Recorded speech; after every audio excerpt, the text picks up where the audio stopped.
মাননীয়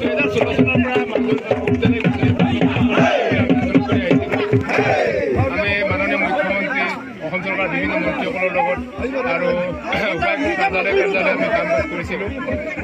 এই লখিমপুৰ জিলাৰ কলিয়াপানী অধিক এই অঞ্চল দীৰ্ঘদিনে স্বাধীনতাৰ পৰা বহু দিশত বঞ্চিত হৈ আছে।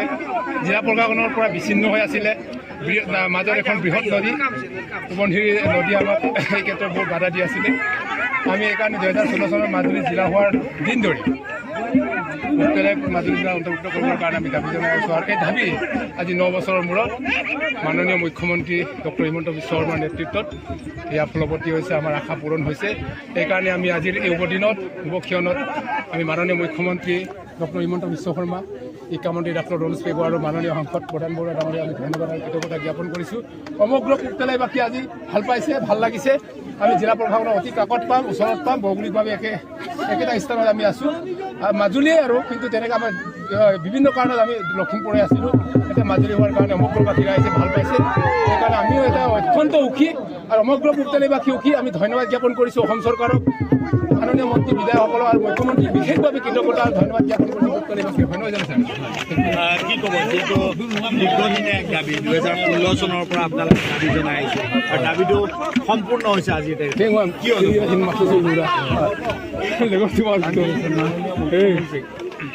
বহুতবাৰ লগ কৰিবৰ কাৰণে আমি চেষ্টা কৰিছিলোঁ।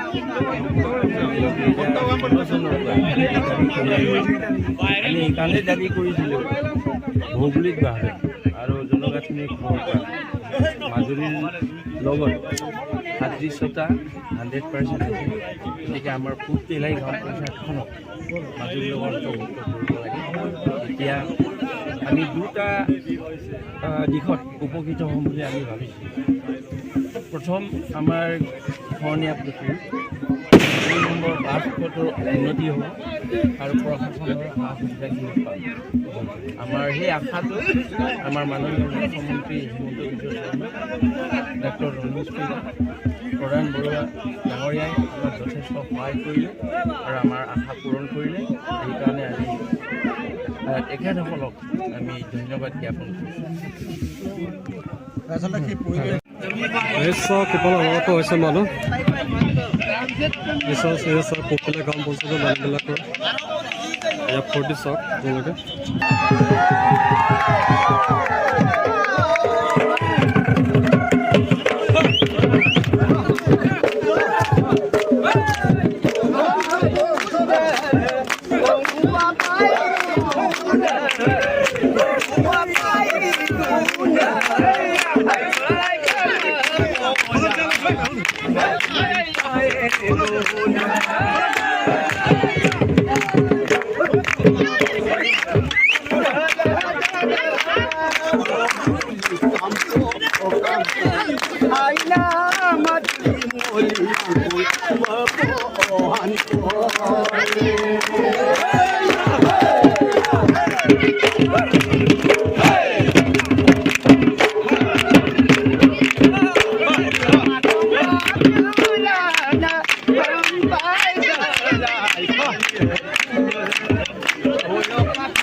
Manggung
মাজুলীৰ লগত সম্পৰ্ক আপোনালোকৰ কি ক'ব